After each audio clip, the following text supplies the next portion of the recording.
Welcome to the Steelers by the Lake podcast. My name is James Strong, joined once again by my co-host Cody Tanner. Cody, how are you on this Victory Monday? Oh, James, it's a Victory Monday. It feels like it's been a while. I'm supporting the TJ Watt here. Listen, we talk about the three keys to success. My three keys to success almost came to fruition.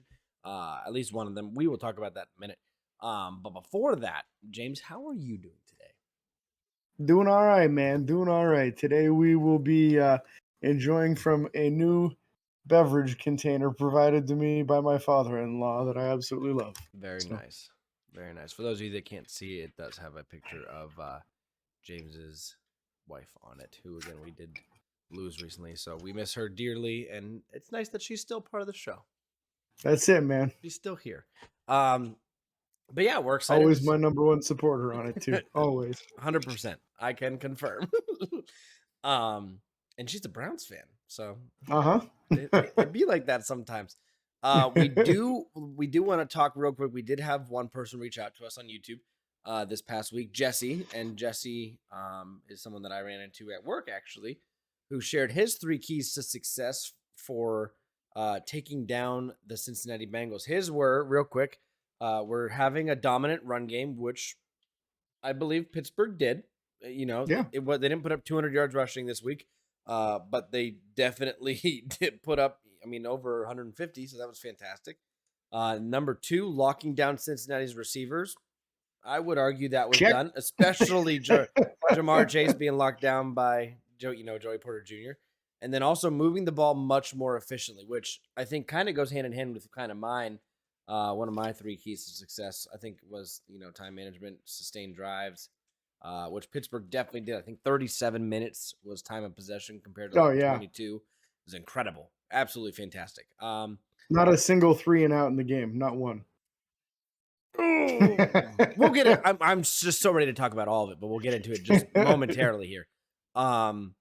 We do want to talk other things before this, so we obviously have roster moves and stuff that happens, inactives, all those things. Linebacker, you have something. I have something. Jesse, for being the very first person to ever give us their three keys to success on a YouTube comment, you're our number one pick, buddy. Number one. Good job, pick. Jesse. Woo! Listen, he hit on all three. He hit all three, man. I'll take that. That was fantastic. Outstanding work. Yeah. Linebacker Tariq Carpenter was elevated from the practice squad for the Bengals game. Inactives, Mason Rudolph per usual. Anthony McFarland, which caught me off guard a little bit. Me too. Minka, Blake Martinez, not surprised there. Montravius Adams, and Dylan Cook. Dylan Cook's just been riding that train all year. So those guys were the inactives for the game. Now, the recap. James, wild first quarter, in my opinion. Pittsburgh kind of showed a little bit of life early. I think the first play of the game was a pass downfield, middle of the field to Pat Freiermuth. Was very excited. The exact same thing we've been talking about. You've been declaring for and yelling for and wanting. Use the middle of the field, use the tight ends. We have them. They're capable. And play number one without Matt Canada, again, he was fired previous to this game. Play number one, boom. Pat Freiermuth, 23, 24-yard gain, something like that. I can't remember exactly. First drive stalled. Second drive, we thought we had a touchdown. Got called back, and then we wound up fumbling the ball away. Jalen Warren, one of his very few fumbles on the year, and since his rookie year. Kind of awkward there, but after that first quarter, man, it's like the team came alive again. Yeah, offense just moving the ball efficiently. Lots of good deep balls. Kenny Pickett just very accurate, completed 73% of his passes on this game. Might be his best performance on the year as far as completion percentage-wise. And I'm going to say that was the most yards passing he's had in a game this season also. I don't think he's done any better than 278 so far in the season. Even the game he had 2 touchdowns, I don't think he was over like 250, maybe 255, somewhere around there. We're going to find out. Tremendous performance from Kenny and just being calm, collected, going through his reads. Um, it seemed like once again the only time he wasn't on the same page with the receiver was when he was throwing to Deontay Johnson, which continues to be an issue as far as Deontay not being on the same page with Kenny. Once again, Kenny was on the same page with every other receiver, running back, and tight end on the field. So either he's on the wrong page and the receiver's on the wrong page all the time, and it's just a happy accident nonstop with all the other guys, or something's going on at Deontay isn't understanding where he's supposed to be. Something. And just to confirm your suspicion, was the best completion rating he's had all year. Second was against the Rams, and was the most yards he's had all year. The second was also against the Rams. So, just a phenomenal game from Kenny Pickett. Phenomenal game from the offensive side of the ball with play calling, with, making sure that players were in the right places. I mean, even the screenplays for the most part, minus maybe one or two, looked better. We shared a completion chart kind of on our Facebook page that somebody posted from last week's game to this week's game, and it was drastically different. You saw the utilization of the middle of the field. All of our screens awkwardly went to one side of the field this week, which was strange to look at, but that's just how it worked out, I guess. Love the Eddie Faulkner and Sullivan kind of tag team. I think that worked very, very well. I also like that Sullivan was wearing like bright yellow, all yellow, very easy for Kenny Pickett to spot from the sideline. I'm sure that was on purpose, kind of for communication Very purposes. intentional. Yes. Yeah, I think you're right. I think that's very intentional. But it worked, man. That was by far the most offensive output we've had all year. And quite frankly, in multiple years. We broke the 400-yard drought that we've had for the last 59 games. The entirety of Matt Canada's time in Pittsburgh never passed for 400 yards. And the very first game without him, I don't think it's coincidence that we did go over 400 yards. And realistically, the point total would have been higher had that call been officiated correctly. Yep. It was a confirmed touchdown catch by former head of officiating Gene Steratore, who happened to be working for CBS covering that day. And it's rare that the officiating person actually agrees with me on this stuff, to be honest with you. I often differ in opinion, but I thought it was pretty clear Deontay got 3 feet down and in bounds, and then as he was going out of bounds, the ball was knocked loose. But it doesn't matter because it's already a touchdown when that third foot hits the ground. Yep. So if it would have been challenged, it should have been overturned and called the touchdown. And then just a dang shame because, Jaylen Warren hardly ever fumbles on the next play. And we'll get to it at some point. And I don't know if you want me to address it now or wait till we talk wide receivers, but I think I kind of want to address it now. Yeah, honestly. It makes sense. Yeah. So on the play, I know that he's probably frustrated for not getting the touchdown call on the play before. It's a run play to his side. He never even engages the cornerback opposite him. Jaylen Warren fumbles, and who is the guy that recovers it? The corner opposite Deontay Johnson. Deontay was standing right there, never even looked to see how the result of the play was going, and his guy picks the fumble up and returns it like 30 yards. Yep. A complete lack of effort, and again, a lack of being a team player. Yep. And if there's a question going on about is someone a team player or is there someone who's not a team player, there's one person who consistently, by their actions on the field, check marks the box themselves of not being a team player. Yep. And it is Deontay Johnson. Yep. And I even saw a different angle that I hadn't seen in the game, or at least don't remember seeing in the game, that was kind of like above the play, looking down at the ball. And you see the ball and how close Deontay actually was to it. So close. He was the closest person to it when it hit the ground. Hands down. Not even. If he's paying attention, it's an easy recovery for him. And potentially extra yards, potential touchdown. I mean, there were guys. The least we're getting a field goal. At the very least. At the very least. And that changes the dynamics of the game early, I think. They went on to punt still, and we only got a field goal the following drive. But I think if you get, points there, it changes the whole game.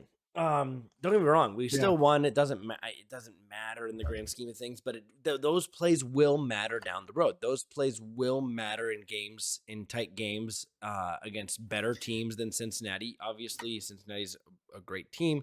Luckily for us, they were without Joe Burrow. I think with Joe Burrow, that game potentially goes the other way, and by a noticeable amount. Not saying anything bad against their rookie quarterback. He actually, or not the rookie quarterback, excuse me, Jake Browning, first career start quarterback, if I'm not mistaken.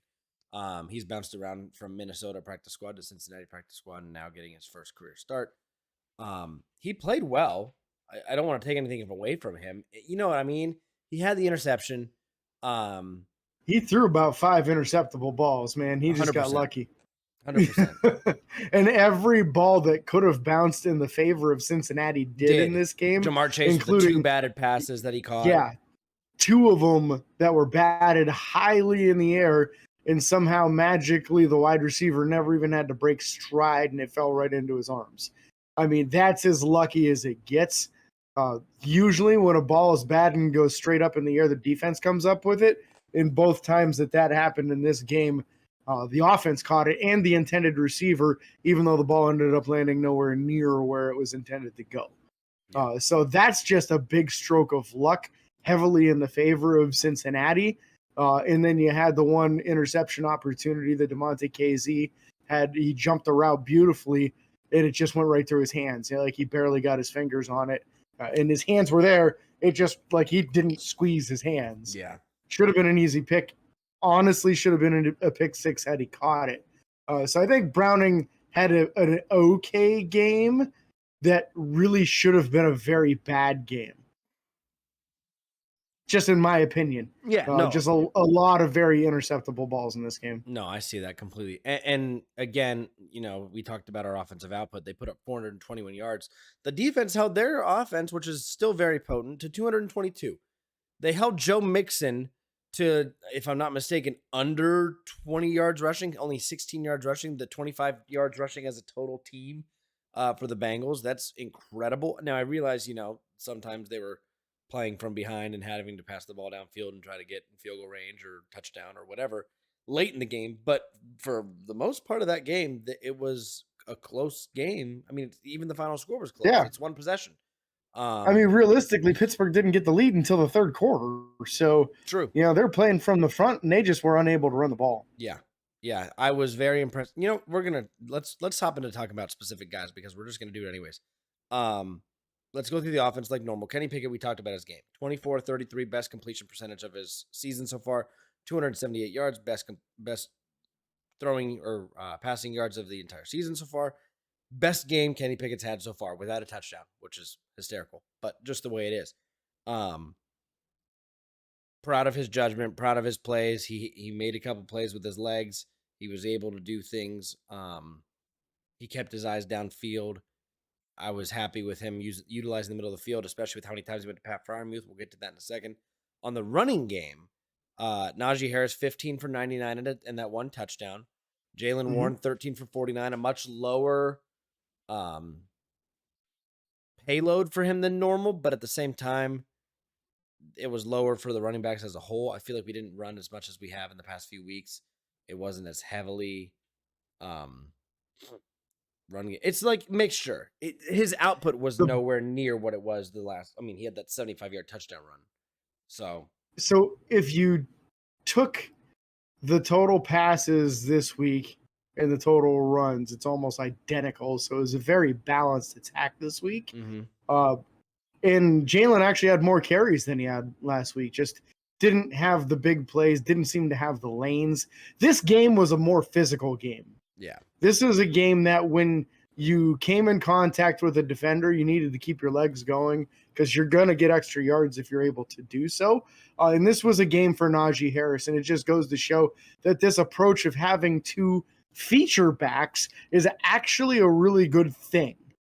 Because a lot of games, Jaylen Warren is just by his speed, his ability to juke people up and to kind of shiftily break tackles and have people slide off of him, is really, really capable of putting off a lot of yards, touchdowns, long plays, all that. But games like this one, need a running back like Najee Harris to be successful. I mean, there was that one play on 1st and 10 where it looked like it was going to be a 2 or 3 yard run, and Najee just keeps going. And then wound up being like a 20-yard run. Over 20 yards on the 22. Play, yes. Just drove the pile. And on this play, who did you see in there in the offensive line? Oh, Broderick Jones. Yep. Broderick Jones was in there pushing the pile. He pushed it so hard it got away from him. He had to run to catch back up to it. Yeah. I was going to say Pat Freiermuth was in there too. In the entire length of the play, Pat Freiermuth was in there driving the pile. At the end, Connor Hayward jumps in on it. And then another offensive lineman caught up to it near the end too, because that's infectious. Yep. When you have something going on like that where your running back is driving 3 or 4 or 5 defenders almost 20 yards down the field, man, is it infectious to jump in and push on that pile. And that's where things start going and snowballing in a good way for you. Yep. So I thought that Najee was very impressive.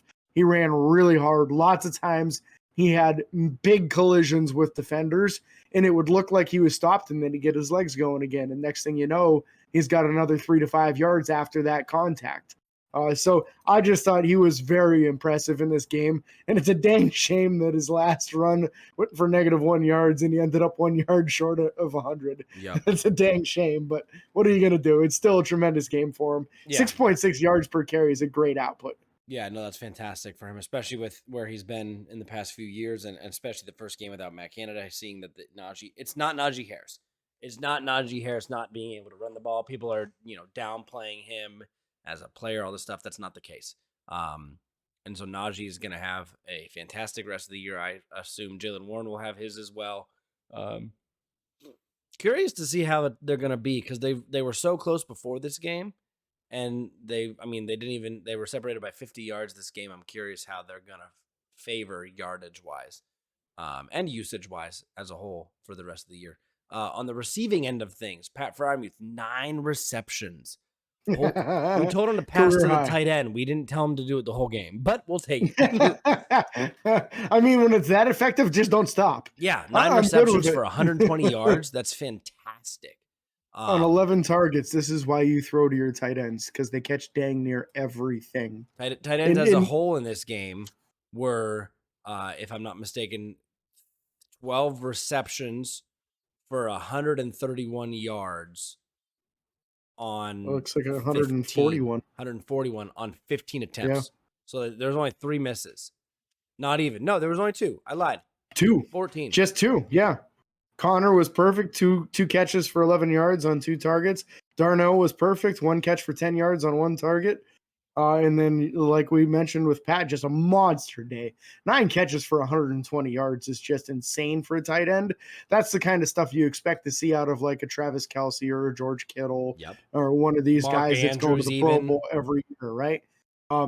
But Pat doesn't get numbers like that. He's that guy that gets, 46 catches in a game, 50 to 70 yards, and a touchdown on a good game.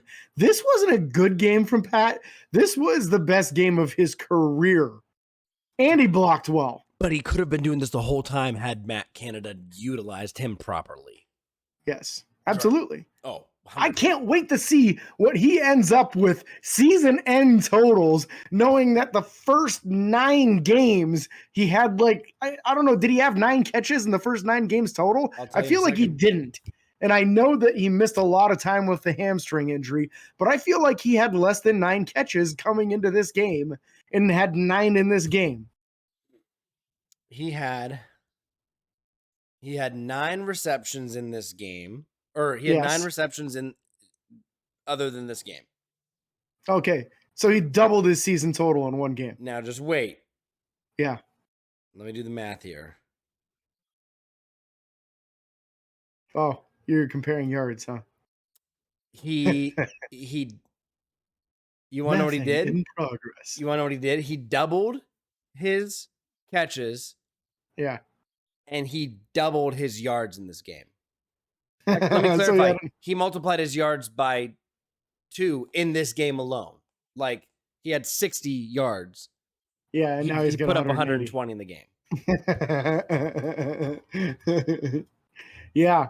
I mean, if they can keep this up, Next thing you know, they're going to have no choice but be talking about Pat Frymouth to the Pro Bowl for the first time this season, especially with Mark Andrews out. This is something I called for at the beginning of the season, that this was the year for the breakout for Pat. This was the year for Pat to pass up Mark Andrews and start getting some Pro Bowl votes and start getting in the Pro Bowl.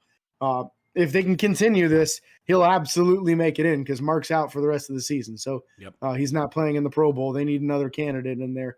He keeps doing this, start getting in the end zone a few times. Pat's going to get votes, no doubt. Yeah, 100%. I thought real nice game out of George Pickens just to start covering some of the other receivers in this game. There was one throw that just barely missed George. Wasn't George's fault. Kenny just kind of barely missed him.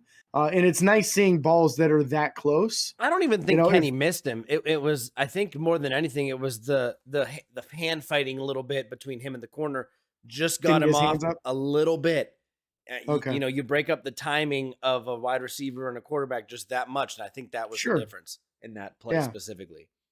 Yeah, but it was a very, very close miss, right? Very. So instead of it being like off by a couple of feet, we're talking about inches and George barely getting his fingers on it rather than it being missing by a ton, and he has a chance.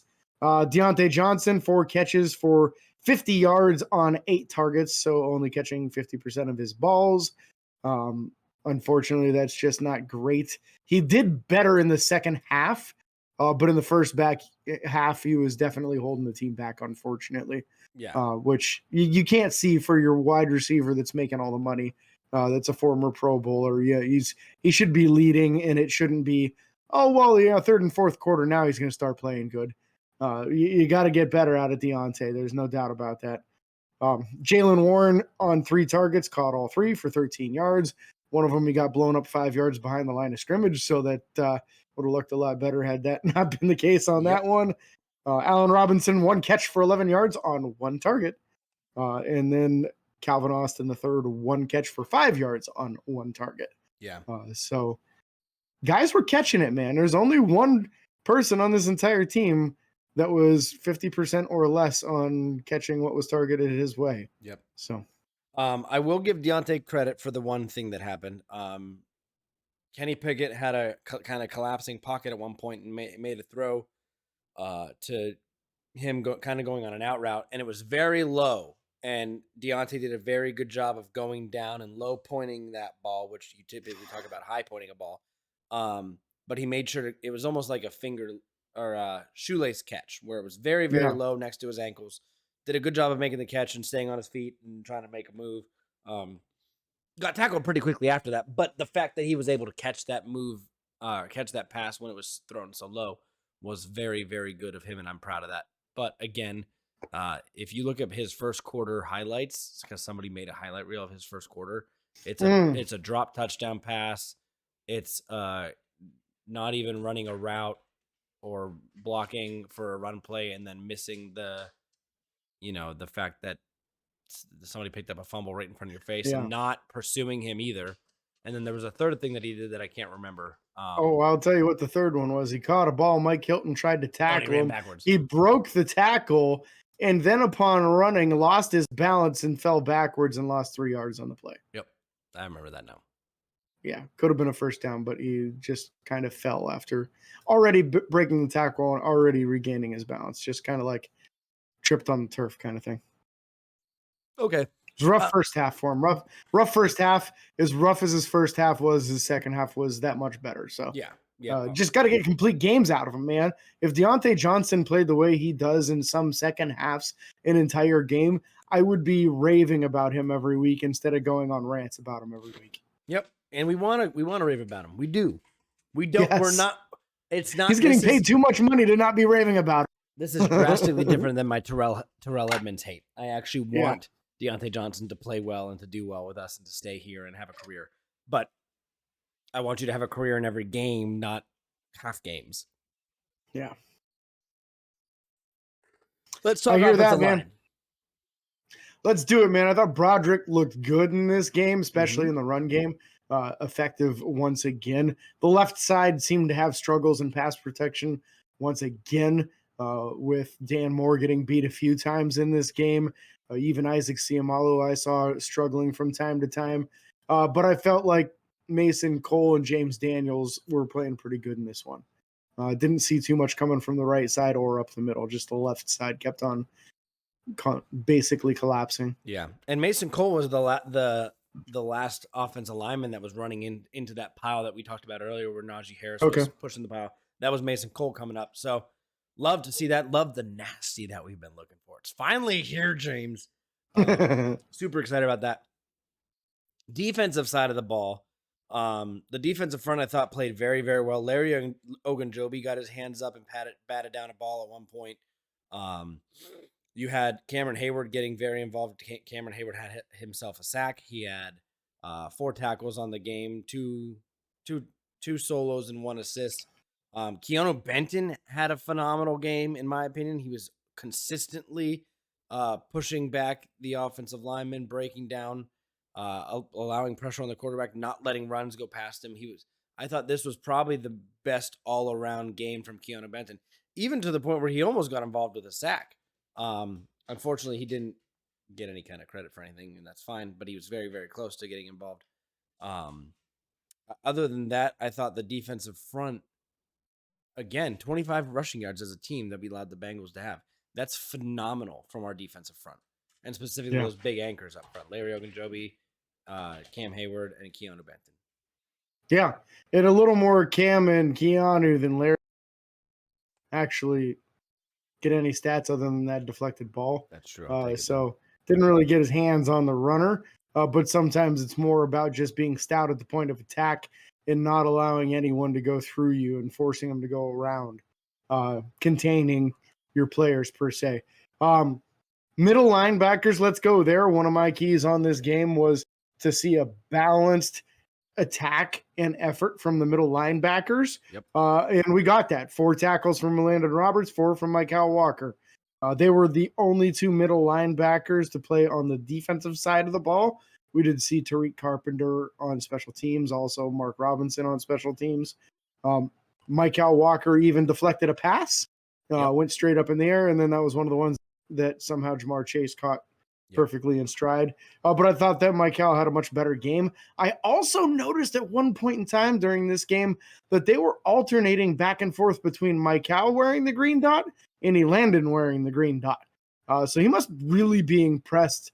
The coaching staff must really be impressed with his football IQ and understanding of the playbook and where people are supposed to be. If they're allowing him to be the signal caller at certain times, that's a pretty big step. So nice to see the evolution. Nice to see his results on the upward trend, because we had that going on, right? Yep. Like Cole Holcomb was doing well. Quan Alexander started getting some really nice contributions. Then we lose them both for the season. We're starting all over. Yep. So who are the guys that can step up, start making plays and making things happen? We're going to talk about one in the secondary. I guarantee you that. But we got to talk outside linebackers before we get to that. Yeah, and these outside linebackers came together and did exactly what I wanted them to do, James. James, I called for 4 sacks in my keys to success. I wanted to, provide some pressure. I called for Nick Herbig, Alex Highsmith, Cam Hayward, and TJ Watt all to get sacks. You know what? 3 of those guys got sacks, and one of them got 2. So I'm still going to say I was right. Alex Highsmith just said, hey, TJ, here's mine. Take it. But Nick Herbig on his sack, it was a broken play. Browning kind of scrambled out to the left side of the field. And at one point, Nick Herbig from 15, 20 yards away, probably more 15, just said, hey, I don't think there's anyone in my zone that I'm guarding right now. Or if it was man-to-man, his man was in the backfield blocking or something. And he said, I'm just going to go get this quarterback. And Browning was an idiot for not throwing this ball away and avoiding the sack. But Nick Herbig was a missile and got his 2nd sack on the year, if I'm not mistaken. I believe you're right. Yeah, and I think Browning drastically underestimated the speed that Nick Herbig has. Yep. He's a very fast outside linebacker. Usually that kind of speed you only see from middle linebackers. Not the case. Nick is very, very quick. He made it look easy, honestly. It reminded me of Kendrell Bell back in the day and how explosive Kendrell Bell was flying into somebody and blowing them up. So that was really neat. TJ just being TJ. Now Myles Garrett did not get any sacks this week. I understand there was a shoulder injury also. I don't know how significant that was. So TJ at least passed Myles. He may be sitting at number 1 in the NFL now. He's at least a half a sack past Myles, who was in first place. I don't know if any of the people in between or also in contention up top surpassed what TJ's got going on now. But there's a chance that TJ is back in first place in the NFL. Cody's actually looking this up for us right now. But a great overall performance from TJ with 5 tackles, ended up tied for team lead with 5 tackles, 2 sacks, tackle for loss. One of those sacks was a strip sack. It's just the same old story. TJ just being very, very disruptive, unblockable in the run. There's even some plays where he was out there in coverage, dropped back in coverage and made some plays. TJ Watt is in Put it out, Cody. first place in the sack category right now at 13.5. Nice. Khalil Mack and Myles Garrett both sit at 13. Danielle Hunter and Josh Allen are at 12. So nice. It's a close one this year. It is. It's a lot closer than normal. Normally you have 1 or 2 guys that are just taking off. Yeah. And these guys are all fighting pretty hard. I think that TJ, with the way the offense is performing and the fact that teams are going to have to probably start passing the ball more against us, because they might actually be down on the scoreboard potentially, and they might not be able to run as easily. I expect TJ to have a little bit more input in the sack column this year. So hopefully he breaks. Yeah. And the secondary's tightening up too. Oh my gosh. Yeah. So they're not able to just step back and throw. And when you start scoring more points on offense and holding the other team to a lower point total, they can't just keep their tight ends and running backs out there to chip your outside linebackers every play, because they need them on the routes. They need them out there. So, yeah, I think you're right. This is going to be pretty favorable. Nice to see Cam get back in the sack column. He doesn't have a lot on the year with all the time that he missed. So hopefully he can follow this up and have a strong remaining part of the season as well. On to the secondary. And I think the person that we should talk about first in this is the practice squad guy that's been starting for a couple of weeks now. And I'm going to let you take the torch on this one, Cody, because I know you really like this guy. Brenton Thompson, man, had a phenomenal game. He made himself known. He was making tackles. He was making hits. He was making plays. He had 1 pass breakup. He had 1 interception, which was the only interception of the game for either team. Was fantastic play. Perfectly diagnosed and read the quarterback's eyes on a play where he was kind of guarding a kind of not really the flats, but like a hook. No, he had the guy area. He had the guy that had the go pattern out of the slot, and the guy that was on the outside ran it out. He read the quarterback and jumped the route and got the pick. Yeah, it was Jamar Chase. It was Jamar Chase that ran that route, and he jumped right in front of it. Great play for him. Great. He almost broke the tackle and kept going for more. But great play by Trenton Thompson. I expect him to be earning a full-time position on the team even after Minkah comes back. I'm excited for the future with him. Potential, maybe they start him next to Minkah later next year. Who knows? Real excited for this I think guy. You're seeing potential there. Yeah, because, I mean, KZ's 29 years old. So KZ's at his maximum, really, of what he can be, and he's been pretty good. KZ almost got a pick in this game, let it go through his hands, and Trenton Thompson let him know about it right away, which was fun to see the interaction between those two and the chemistry there. But we've been talking for years now, who's going to be the safety next to Minkah? Who's going to be the safety? And this guy isn't the safety prototype as far as size, but you know what? He's actually a lot bigger than KZ. Yeah. He's actually like outside corner size instead of slot corner size like KZ is. 6'1", so 6'1", 196-pound kid. That's good. You can pack some more meat on him and not slow him down too much.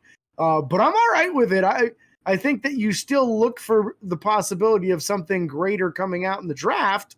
But if you have to start Trenton Thompson next to Minkah Fitzpatrick next year, I think it might end up actually being an upgrade over KZ.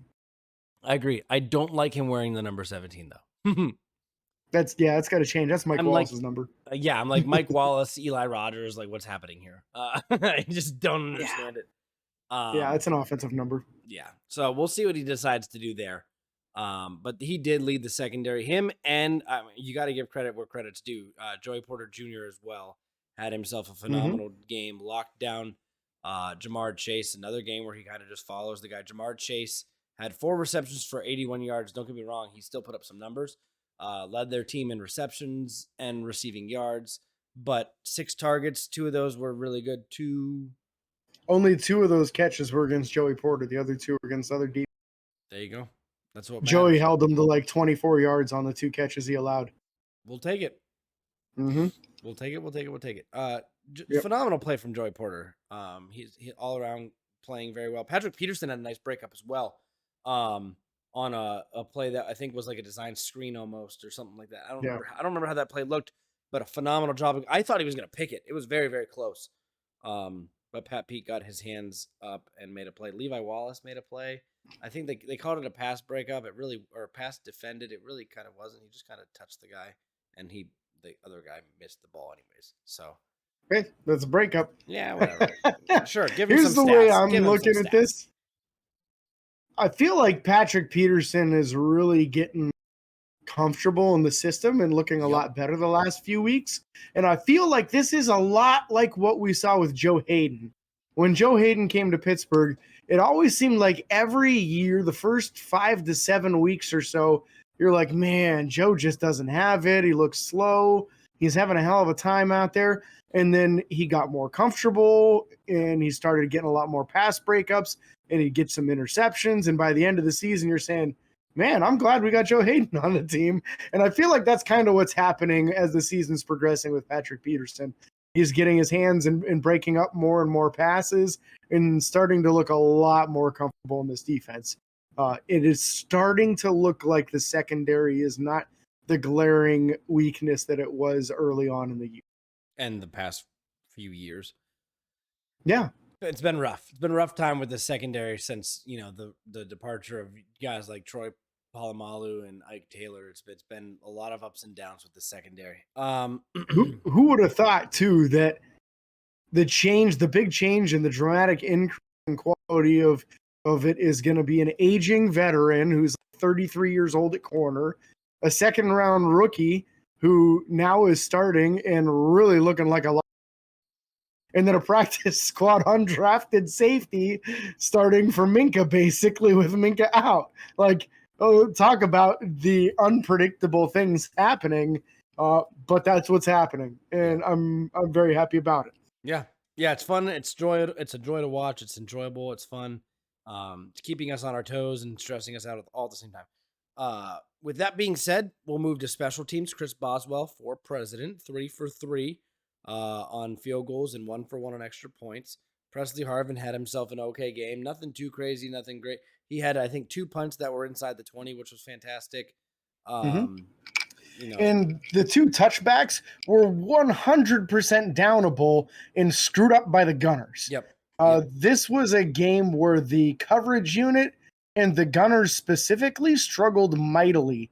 I thought that at the end of this game, we should be talking about how Presley Harvin pinned him inside the 10 4 times on all 4 punts. Yeah. And instead, we're talking about Presley having an okay game when it wasn't him screwing it up. It was Miles Boykin not understanding he's in the end zone, and you can't just jump while you're standing in the end zone. That doesn't work. You got to get back out of the end zone, get 2 feet down, establish yourself in the field of play once again, and then you can touch it. And just these guys didn't get there. There was another one where he punted it and it bounced, and then James Pierre catches it at the 10 and doesn't let it keep going. The momentum was going towards the end zone. Let it roll. Yep. Let it roll. It's probably going to go down to the 5 or the 3 or something, and you're adding another 5 to 7 yards, and you're really pinning the offense deep in that situation. I was just confused as to why he grabbed it in that situation. They just had an off night. And typically these are very good Gunners, so just a very, very peculiar performance from those guys. As far as kick returns, nobody actually had any other than George Pickens on the onside return at the end of the game, which was honestly, still great. A beautiful piece of coaching and a great job by George Pickens and the return unit, the hands unit on that side of comprehending, hey, there are 2 minutes and 3 seconds in this game, and the clock doesn't start until the man catches the ball. And if you go straight down, then like a second runs off the clock and that's it. And it was critical that they got at least 4 seconds off the clock on that play. So what did they do? George Pickens caught it, and he just started driving his legs and seeing how many yards he hit and made sure he stayed in bounds. And they were able to drive 5 seconds off the clock, which then allowed them to just kneel the ball 3 times and win the game. Yeah. Otherwise, at some point in time, you have to try to get a first down. You would have had to try and get a first down or done the same thing that we've always done, which is, run the ball 3 times. Run, and then back. punt. Yeah. Run, and punt. So very, very underestimated thing, and you could see both Danny Smith and Mike Tomlin go straight to the referee because the person controlling the clock in the stadium, of course, didn't run it, not even for a second. Probably because they understood what the situation was and that it was game over. If and, they were having issues with those clocks the entire game, which was crazy. But Mike Tomlin got him to fix it. He got him to fix it, and that's a great piece of coaching there by both Danny Smith and Mike Tomlin on that, of understanding, hey, this is why we did it. Get those seconds off the clock because the game's over now. So great job by George Pickens on that. Calvin Austin, very inconsequential as far as the punt return game. 3 returns for a grand total of 2 yards. Longest one being 5 yards, which means he went backwards on some of them.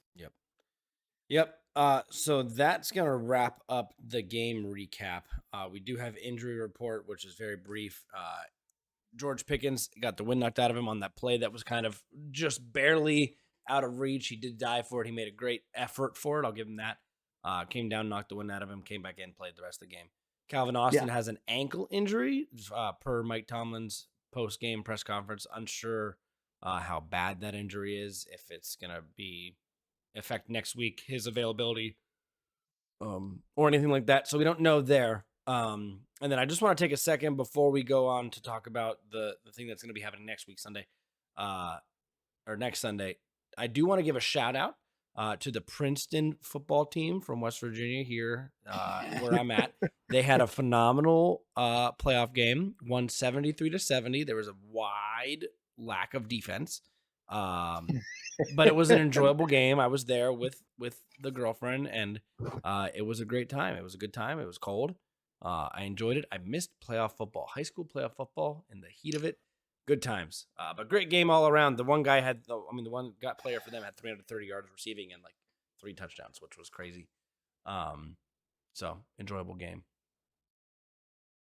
And Penn State whipped the crap out of Michigan State. Yeah, which was nice. That was nice. So this upcoming week, future show programming. Wednesday, we will be doing our live show on Pro Sports Fans app. We are also the featured hosts this upcoming Sunday for the Steelers game versus the Cardinals. So tune in on Pro Sports Fans Sunday, starting coverage at 12:45, and these 2 beautiful faces will be yours exclusively for 3 straight hours of Steelers versus Cardinals blitz. That's Pittsburgh versus Pittsburgh West. It'll be a no doubt time. about that. Great time. And then, of course, we'll have our Friday show.